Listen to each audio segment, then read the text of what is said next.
willkommen in meiner Küche. Ich weiß nicht, wie es euch geht, aber ich würde so wirklich gerne mal wieder Kalamari essen gehen. Geht nicht? Hier zeige ich euch, wie man sie selber zubereiten kann. Es ist nicht schwer und dauert wirklich nur eine Minute. Bis es soweit ist, koche ich den Reis, den es als Beilage dazu gibt. Er wird kurz in Olivenöl angebraten, dazu kommt ein halber Teelöffel Meersalz sowie ein Esslöffel Tomatenmark. Darauf gebt ihr die dreifache Menge Wasser und vermengt alles. Einen Teelöffel Oregano habe ich noch vergessen. Deckel drauf, aufkochen lassen und wenn der Reis kocht, die Hitze soweit es geht reduzieren und 15 Minuten simmern lassen. Die Greifarme werden oberhalb der Augen abgeschnitten. Dann wird der sogenannte Schnabel aus den Fangarmen in Richtung der Schnittstelle herausgedrückt und abgetrennt. Die Fangarme werden aufgehoben.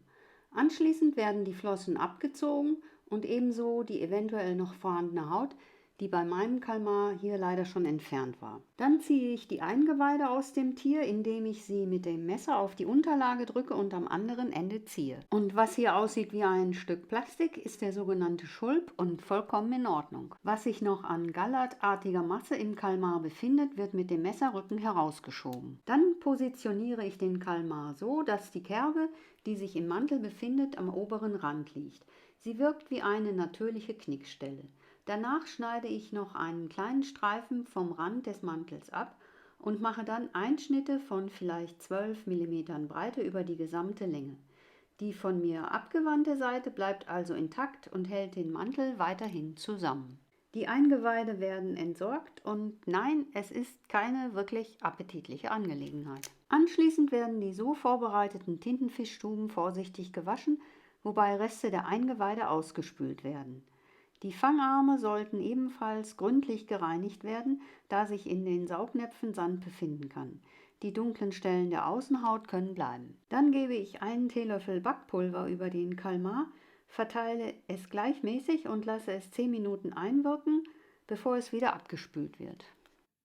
Genug Zeit, den Reis einmal durchzurühren, abzuschmecken und eventuell noch etwas Wasser aufzufüllen, sowie die Knoblauch-Joghurtsoße zuzubereiten. Den Knoblauch schälen, hacken und mit einer ordentlichen Prise Meersalz zerreiben. In einen Becher griechischen Joghurt umfüllen, umrühren und fertig.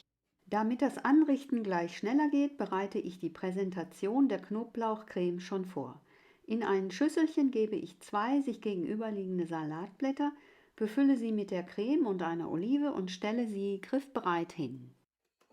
Die Kalamari werden nun noch abgespült und trocken getupft, bevor sie gebraten werden. Bevor ich jedoch damit anfange, wärme ich schon mal meine Speiseteller vor. 1 Minute in der Mikrowelle ist eine ganz gute Methode. Die Garzeit von Tintenfisch beträgt entweder 1 Minute oder bei Schmorgerichten 1 Stunde. Dazwischen gibt es nichts. Brät der Kalmar länger als 1 Minute, wird er zäh wie Gummi. Ich habe etwas Olivenöl in meine Pfanne gegeben und lege die Fangarme in die noch kalte Pfanne ein, damit der thermische Schock nicht zu groß ist. Ich wende sie ein paar Mal hin und her und nach 30 Sekunden lege ich die Tintenfischstuben nach. Ich wende sie nach bestem Wissen und Gewissen, damit alle Seiten etwas Hitze abbekommen und nach einer guten Minute beträufle ich sie mit etwas Zitronensaft und streue noch etwas Meersalz über die Kalmare. Nun ist es höchste Zeit, die Pfanne vom Feuer zu nehmen und anzurichten. Mit einer Eiswürfelzange lege ich den Kalmar auf den Teller und drehe ihn so, dass er einen Kreis bildet und die Ringe aufspringen. Die Fangarme kommen in die Mitte. Jetzt noch den Reis beilegen und die Salatblätter mit der Knoblauchsoße und es kann gegessen werden. Ich hoffe, euch hat meine Anleitung gefallen und ihr werdet dieses Rezept bald einmal ausprobieren. Ein Daumen nach oben wäre auch ganz toll. Zutaten und Mengenangaben findet ihr wie immer unten in der Beschreibung. Viel Spaß beim Nachkochen und wie immer guten Appetit!